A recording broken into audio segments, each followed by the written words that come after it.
Hello friends, stay application के बारे में। अगर आप आपकी ज़मीन पे अवैध कब्जा हो रहा है, सह खातेदारक अवैध कब्जा कर रहे हैं, निर्माण कर रहे हैं, या मान लीजिए बिना बंटवारा के कोई ज़मीन बेच सकता है, वहाँ पे विवाद हो सकता है। तो ऐसी कई कंडीशंस हैं। तो वहाँ पे आप स्टे एप्लीकेशन कैसे लिखें और क्या प्रोसेस है स्टे एप्लीकेशन का, वो आप समझेंगे। आप नॉर्मल व्यक्ति हैं, फिर भी आप सीख सकते हैं साथियों। ठीक है, पूरा यहाँ पे मैंने बताया है। और देखिए, मैं आप लोगों से ये कहूँगा कि अगर आप जूनियर एडवोकेट हैं या मान लीजिए नॉर्मल व्यक्ति हैं, तो आप ये ई बुक ले सकते हैं, क्योंकि वो सारी जानकारी नहीं देते, लेकिन इस ई बुक में कई जानकारी आपको मिलेंगी।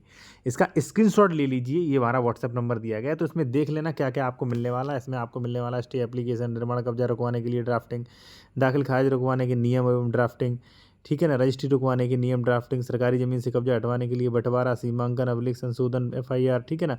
तो इसमें सारी चीज़ें मिल जाएंगी, इसका स्क्रीनशॉट ले सकते हैं आप। ठीक है, ये दोनों बुक ये है रजिस्ट्री से संबंधित, ठीक है ना।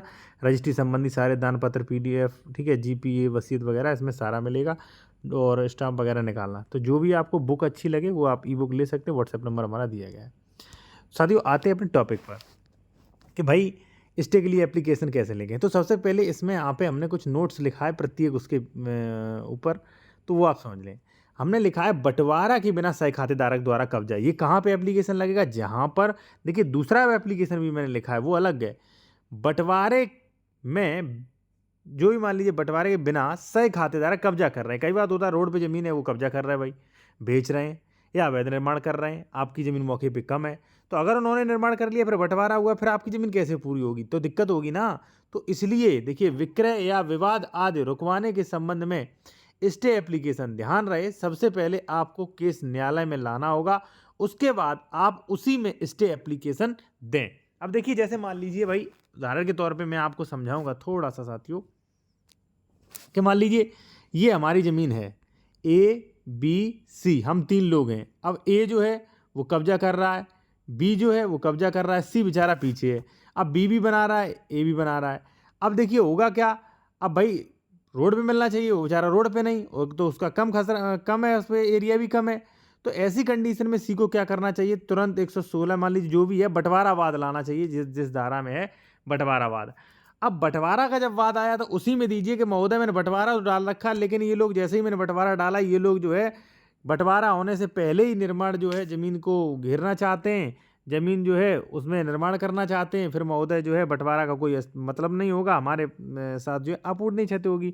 आप हमें स्टे के लिए भाई स्टे दे दें इस पर, ठीक है, जिससे कोई ना हो सके जब तक मान लीजिए बंटवारा नहीं हो जाता। तो इसी पर मैंने देखिए यहाँ पे है पूरा स्टे एप्लीकेशन लिखा है। देखिए नेला, यहाँ पे आप देखेंगे, न्यायालय श्रीमान उपजिलाधिकारी, ठीक है महोदय, जो भी आपकी तहसील हो, जो भी आपका जिला हो। अब मान लीजिए कृषि से संबंधी है तो यहीं जाएगा, अगर मान लीजिए आपका मकान वगैरह है तो वो आपका सिविल कोर्ट में जाएगा, ठीक है, डिस्ट्रिक्ट में। अब देखिए, ये जो हमारी ई बुक है, यहाँ पे मैंने लास्ट में ये भी बताया न्यायालय के क्षेत्र अधिकार, ठीक है, तो इसमें आप समझेंगे ये चीज़, ठीक है।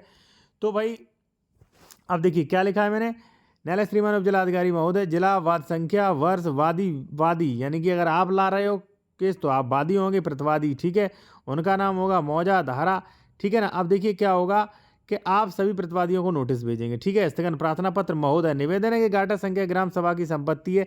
अब देखिए इसमें क्या है, मान लीजिए ग्राम सभा की संपत्ति थी, ठीक है, हमारा भी था, ग्राम सभा की संपत्ति भी था, और उस पर लोग निर्माण कर रहे थे। तो मैंने क्या लिखा, ग्राम सभा की संपत्ति है जो कि ग्राम सभा खाता संख्या में दर्ज है, ये नंबर काफ़ी बड़ा है, जो अन्य कृषकों के भी नाम हैं। देखिए अन्य कृषकों के नाम हैं, ठीक है ना।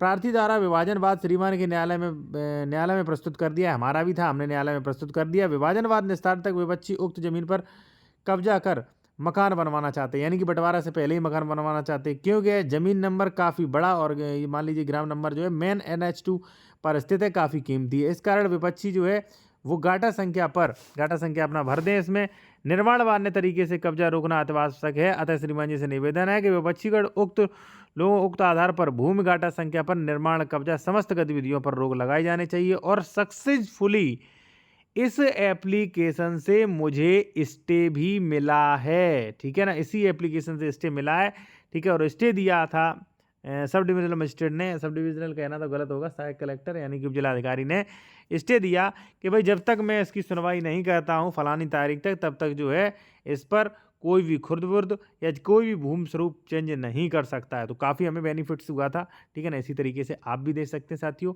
और अगर आप कोई भी बेहतर विशेषज्ञ द्वारा कानूनी सलाह लेना चाहते हैं तो हमारा कॉन्टैक्ट नंबर वीडियो की डिस्क्रिप्शन में साथियों मिल जाएगा। ठीक है? धन्यवाद।